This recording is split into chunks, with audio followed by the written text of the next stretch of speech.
The question says in dash first payment or receipt to take place at the end of first period. Four options are given. We have to choose the correct one. So question में ये पूछा गया है कि किस type की annuity में जो फर्स्ट पेमेंट या फिर फर्स्ट रिसिप्ट होती है वो फर्स्ट पीरियड के एंड में हो जाती है। तो यहाँ पे देखें, फर्स्ट ऑफ ऑल हम बात करते हैं यहाँ पर एन्युटी रेगुलर की, कि एन्युटी रेगुलर में क्या होता है। एन्युटी रेगुलर में जो भी आपकी पेमेंट्स होती हैं वो at the end of the period होती हैं। So in annuity regular payment and payment or receipts are made at the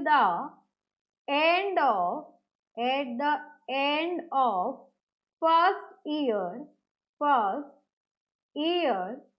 or regular interval or regular period. तो यहाँ पे एट द एंड में पेमेंट होती है। तो ये हो गया आपके पास annuity regular. Then annuity regular का अगर एग्जाम्पल देखें तो एग्जाम्पल होगा आपके पास पेंशन। जो पेंशन होती है at the end of month आती है। अब नेक्स्ट यहाँ पे है आपके पास annuity immediate and annuity due.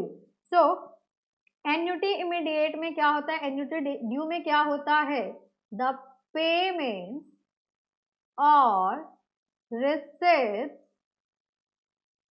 Are made, ये स्टार्टिंग ऑफ द पीरियड में दे दिए जाते हैं, are made at the beginning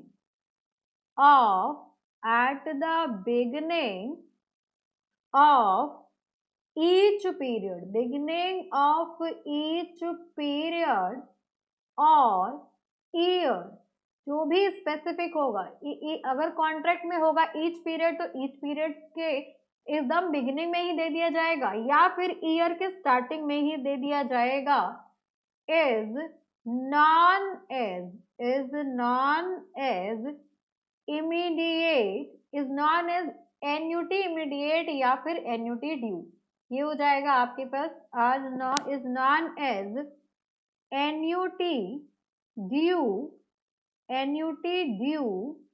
और एन्युटी इमीडिएट। अब इसका भी एक एग्जांपल देखते हैं कि ऐसा कौन सा एग्जांपल है जिसमें आप at the beginning of period दे देते हैं। तो अगर हम बात करें हाउस रेंट की, तो हाउस रेंट जो होता है आपके पास वो हमेशा एडवांस में पेमेंट चलती है। तो ये हो गया आपके पास एन्युटी ड्यू और एन्युटी इमीडिएट।